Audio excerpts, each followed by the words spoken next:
So I just figured out how to grow my channel. I'm going to start out every video with, this one's going to tick you off. I've been watching prepping channels. There's a few of them that always starts out, well, not always, but sometimes starts out with a phrase, this one's going to, well, they use words that I'm not going to use on this channel, so maybe I won't grow my channel. Maybe I got to cuss and be irate. But I have been watching some prepping channels. I do that every now and then, just see what they, you know, what they're trying to scare up.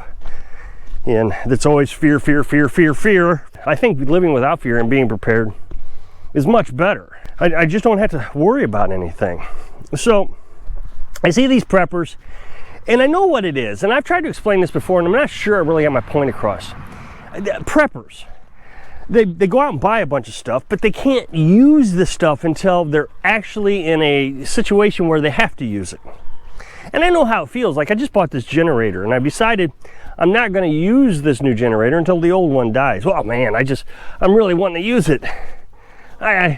What kind of an emergency can I have in order to use it? And I know this because years ago, I used to be kind of a conspiracy theorist, just like these preppers are. And I tried to be prepared, have my canned foods. And now that I am living a lifestyle of just not needing society to take care of me as much, or hardly at all, I don't worry about it.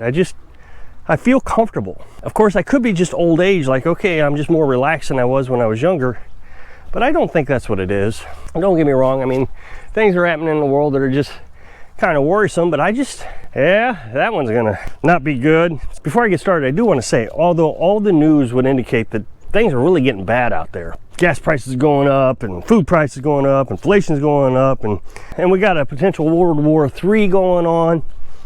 So, I mean, it really sounds bad. But every time things are supposed to go bad, I haven't noticed at all. Gas prices went up here, I don't know, a month ago or so. We went to town, I guess, what, 2 days ago? I don't know. To Dollar General, just pick up kind of our weekly supplies.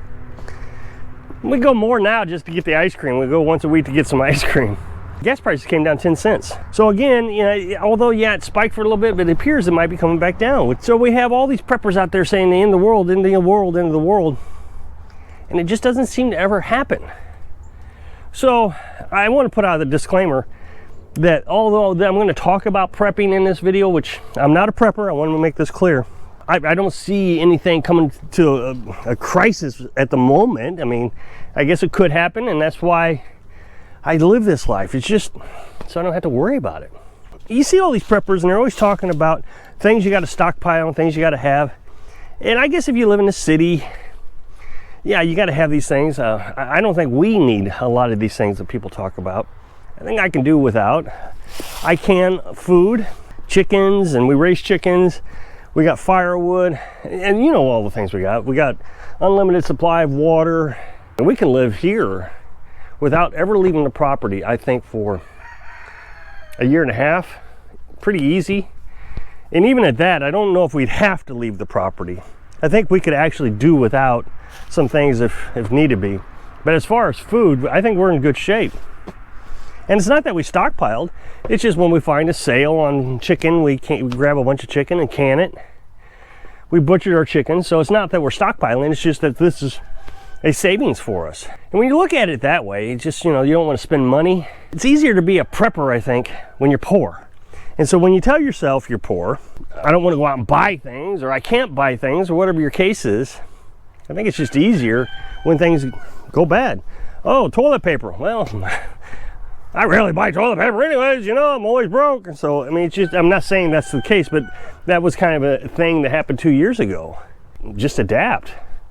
Why do you need toilet paper? There's other things you can do to keep yourself very clean and hygienic.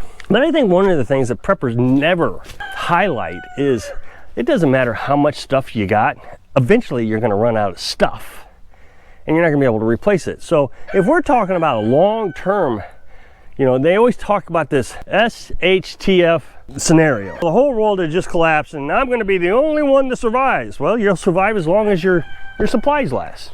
And that's how long you're going to last. I think the best way to look at it is, what can't I live without? And once you identify those I can't live without things, your options get much better. I know I can't live without heat. I can't. I just can't live without heat. I gotta have heat. I just cannot suffer in the cold. I get miserable, and then I just shut down. I try to stay warm. That's all I'm trying to do, is stay warm. Well, I've taken care of that problem. I've got 15, 20 years worth of firewood. I'll replace what we use, a quart a year. I'll be fine with the firewood. Of course, we can't live without food, but here's the thing. I think there's a lot of people who have the wrong idea about food. I know this one prepper, but it looks like he's never missed a meal. As a matter of fact, I would guess this prepper probably has 2 meals at each meal. There's just no way he's going to make it if something were to actually happen. I mean, he talks about it all the time. He's a big macho guy talking about how great he is. He'll consume all his food before it's over with. Now, he talks about his weight occasionally, and he says, oh, if it were to happen, I could easily stop eating. No, you can't. If you can't stop eating now, you're not going to be able to stop eating then, other than just by pure necessity. You're just going to starve to death. But just like me, here's what I think would happen. Without heat, I shut down. Without food, he's going to shut down. That's what I think will happen. You'll just get so uncomfortable and miserable that you're not going to be able to deal with it. You have to train yourself to do without food. Skip a meal. Now, I did that the other day. I started skipping lunches. I did it for about a week. I was feeling like I was gaining a little bit too much weight, sitting here doing 2 YouTube channels. I'm sitting in front of the computer quite a bit now. So I decided, you know what, I'm just going to stop eating lunches. And I was fine. I was surprised how well I dealt with it. After the first day, it was like, well, I don't even need lunch. So now I'm down to, eating a couple eggs at lunch now. And that's the other thing is food. I get this a lot. I talk about the limited number of pieces of foods we have. We got pork, chicken, hamburger, and eggs. That's pretty much all we eat. We got some corn and green beans. And Carolyn's pretty good about spicing things up and changing it up, but it's all the same food. And I'm told all the time, how can you do that? You got to have variety in your food. No, you don't have to have variety in your food. Food is a necessity. Food is something you have to have in order to survive. You breathe, every couple seconds? You breathe in the same air that you breathed in 2 seconds ago. It's the same air. You got to have oxygen, but you don't ever hear anybody saying, oh no, I got to have a different flavor of oxygen today. Well, you might, because people are so spoiled nowadays. If you're really worried about surviving, you got to learn how to survive with less. Electricity. I hear these preppers all the time talking about generators. Got to have generators. Carolyn and I use very little electricity. We have a refrigerator. She has a cell phone. I have 2 tablets for my videos. So if something bad were to happen and the internet went down, I wouldn't even need the 2 tablets. And I have a cell phone. So if everything went to bad, the SHTF, whatever they call that, then we wouldn't need any of those. Just shut them off, be done with it, take the batteries out. And so then we got the refrigerator. And I've talked about this before. If things went so bad that I couldn't run the generator on cloudy days, that's no big deal. We just eat all the meat out of the freezer first, then shut it down, shut the refrigerator down. And the only thing then we'd have to do is run the well pump off the batteries. I wouldn't need the generator at all. So I think a lot of preppers don't realize you got to reduce the amount that you're actually consuming. Everything, electric, heat, because you got to have a chainsaw to cut firewood. Otherwise you're out there doing it manually. So you got to reduce the amount of heat you're using. And they talk about propane. All these are items you're going to run out of. You got to figure out how to do it with less and be able to get more of what you need. Food, oxygen, water, you got to have those things. That's what you need to survive. So Carolyn and I have learned how to reduce our intake in food. This right here made a meal the other day. Jar just like this. This is chicken. Carolyn made 4 patties. What she did, she took 2 eggs. She mixed it all together. Of course, she's got her seasonings and she seasoned it up and made 4 patties, 2 for me, 2 for her. And that was it. That's all we ate. That's a pint of food. That's a lot of people could eat this by themselves. And we were satisfied. And so I've been talking a lot about carnivorous diets and how you just eat less.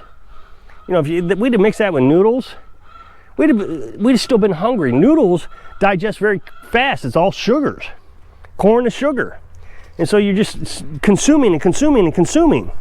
So far with our meat carnivorous diet, we've cut way back on how much we eat.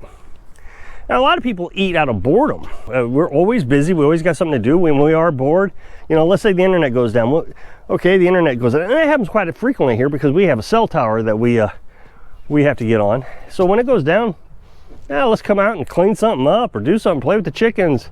I think over the last 2 years, Carolyn and I have lived in a situation where we're mostly not dependent on things, so that if something were to happen, we may not even notice. I know there's a lot of times electric goes down around here, we never even notice. You know, we'll hear about it the next day on Facebook. Oh, the electric went down. And that's the way it should be, is when things bad happens, you don't even know about it. So here's what I would suggest. Find out what you can't live without. I hear a lot of people in the comment section brag about what they have. Oh, I've got the firewood, or I got the wood stove.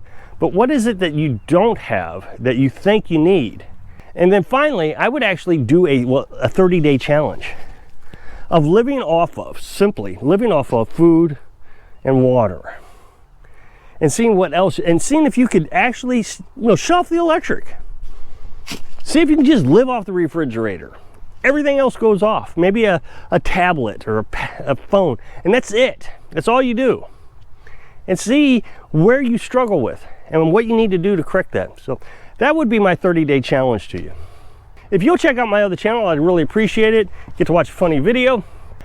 So I hope I can inspire you to really take a look at yourself to see if you could survive. Thanks for watching.